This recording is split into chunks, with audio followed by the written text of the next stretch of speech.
வணக்கம். பார்ட் 1ல் சில இதெல்லாம் கேட்டேன். இது வந்து பார்ட் 2.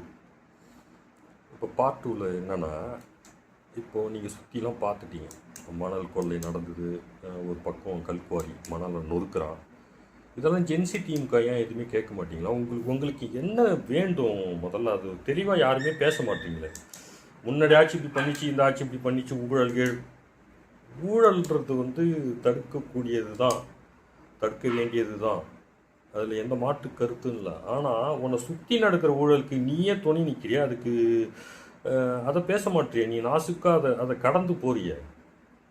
ஓ, அதை பேசாமல் நீங்கள் ஜென்சி திமுக, ஜென்சி அதிமுக, இப்போ இது வந்து இப்படி பேசக்கூடாது. ஜென்சின்னு பேசலாம். ஆண்ட ஜென்சி கட்சின்னு பேசிக்கலாம். ஏன்னா இது திமுக அதிமுகவை டார்கெட் பண்ணி பேசுகிறதால மொத்தமாக ஆண்ட கட்சி. என்ன இது எப்படி நீங்கள் கடந்து போகிறீங்க? அதை சுற்றி இருக்கிறத இது வந்து நார்மலைஸ் பண்ணுறீங்களா? அப்படி தான்ப்பா நடக்கும். அது விஜயால் கண்ட்ரோல் பண்ண முடியல, அது அப்படி தான் நடக்கும். அதுக்கு டிஎம்கேக்கு நீங்கள் ஓட்டு போட்டுருக்கலாம். எதுக்கு டிவிகேக்கு ஓட்டு போட்டிங்க? அது அப்படின்னா நடக்கும். அது ஒன்றும் பண்ண முடியாது. நார்மலைஸ் பண்ணுறது தான் உங்கள் வேலையா?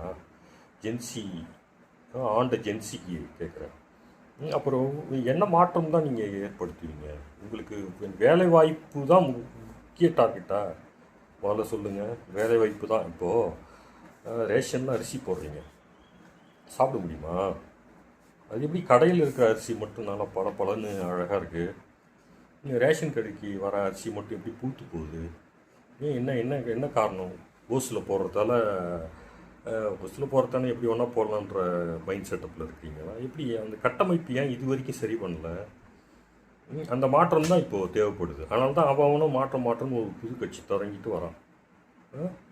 இந்த திராவிட கட்சிகள் இது ஏன் சரி பண்ணவே இல்லை, சரி பண்ண முயற்சிக்கவே இல்லை? பார்த்தீங்களா, இப்போது ஸ்கூலில் யூனிஃபார்ம் கொடுக்குறான். பார்த்தீங்களா ஸ்கூல் யூனிஃபார்மை? ஒவ்வொருத்தவங்களும் மனசாட்சி தொட்டு போய் ஒரு ஜென்சி டிஎம்கே அது போய் செக் பண்ணி பாருங்களேன். அது முந்தைய ஆட்சியோட வீழ்ச்சி தான். அது ஒன்றும் பண்ண முடியல உங்களால். நீங்கள் பண்ணலை, இப்போ அவனும் பண்ண மாட்டான். இப்போ உங்களை கேள்வி கேட்டுக்கோங்களேன். இப்போ திருப்பியும் தான் ஒரு கேள்வி. ஆண்ட கட்சி ஆதரிக்கிற மனநிலை உங்களுக்கு ஏன் வந்தது? என்ன அதில் பார்த்துட்டீங்க? என்ன பொருளாதாரம் வளர்ச்சியில் மாபெரும் முன்னேற்றத்தை பார்த்துட்டீங்க? எதுலேருந்து பொருளாதார வளர்ச்சி வேணும்? இந்த நடுத்தர குடும்பம்னு ஒன்று இருக்குது. அதோட நிலையெல்லாம் நீங்கள் பார்த்துட்டிங்களா? பார்ட் 3ல் சந்திப்போம். வணக்கம், நன்றி.